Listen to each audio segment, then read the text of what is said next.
Assalamualaikum warahmatullahi wabarakatuh. Perkenalkan, nama saya Sakilatul Hasana dengan NIM belakang 063. Saya dari DKP 2025G Universitas Negeri Surabaya. Pada kesempatan kali ini saya akan menjelaskan mengenai analisis artefak desain dari Victorian Painting Couch. Penjelasan ini dan tujuan video ini saya lakukan adalah untuk menyelesaikan tugas akhir ujian akhir semester dalam mata kuliah di sejarah desain. Oke. Kita langsung lanjut ke definisi Victorian Painting Couch ini sendiri. Victorian Painting Couch ini tuh populer di era Victorian abad ke-19 dan merupakan sejenis daybed atau dipan harian. Ciri fisiknya yang paling khas adalah memiliki bingkai kayu yang melengkung dan sandaran punggung yang hanya ditinggikan di salah satu ujungnya dan memberikan siluet asimetris. Perabot ini dirancang secara spesifik agar penggunanya dapat merebahkan diri dengan kaki terentang dan tarakan. Dan ini fungsinya itu untuk bersantai di siang hari ketika waktu luang atau mungkin sore atau pagi gitu.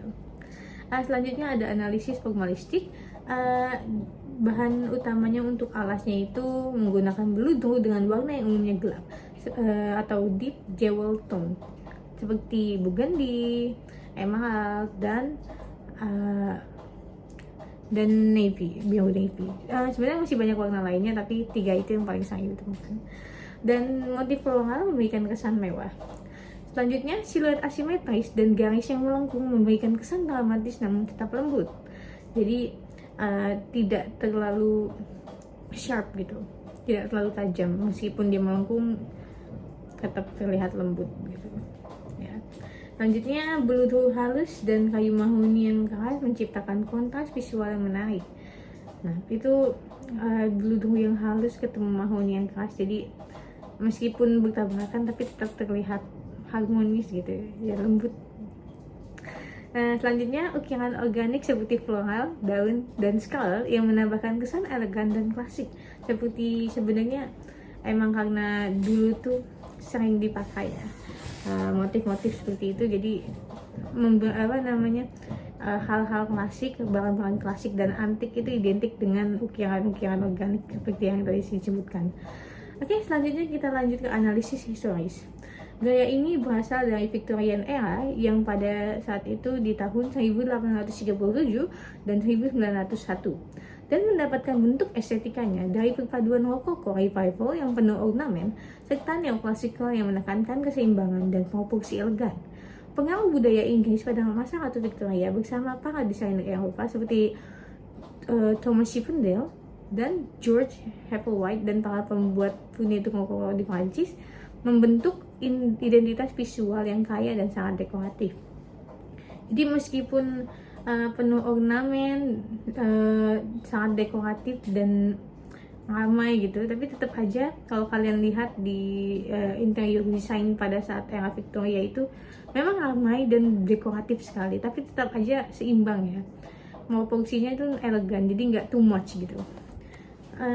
Makanya itu disukai ya, Victorian style itu masih sampai sekarang masih disukai karena walaupun ramai dekoratif tapi tetap elegan dan seimbang, tidak ada yang too much gitu.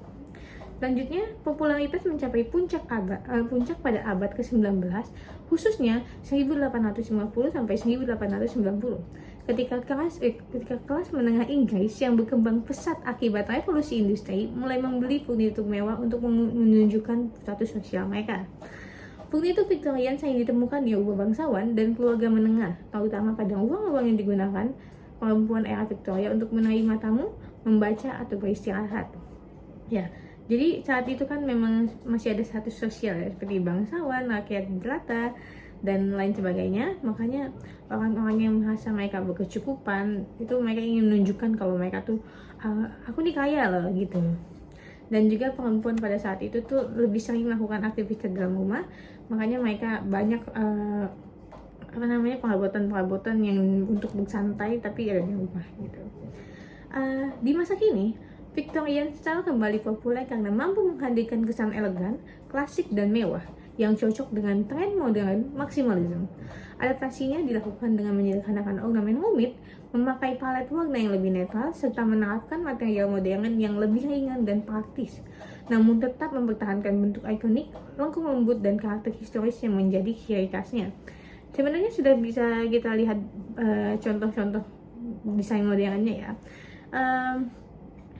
Dia tuh biasanya jadi lebih jadi lebih simple, disimplifikasi, walaupun masih terlihat gitu bentuk ikoniknya dan juga karakter-karakter historisnya yang masih menjadi ciri khasnya itu masih dipertahankan.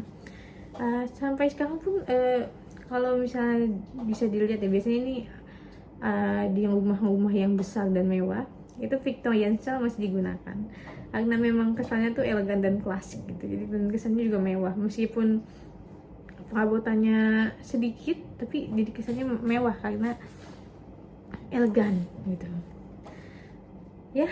Sepertinya cukup sekian, terima kasih sudah mendengarkan sampai akhir. Mohon maaf jika banyak kata yang salah dan terselingkat gitu ya. Terima kasih sudah menonton, sampai jumpa di kesempatan berikutnya. Terima kasih.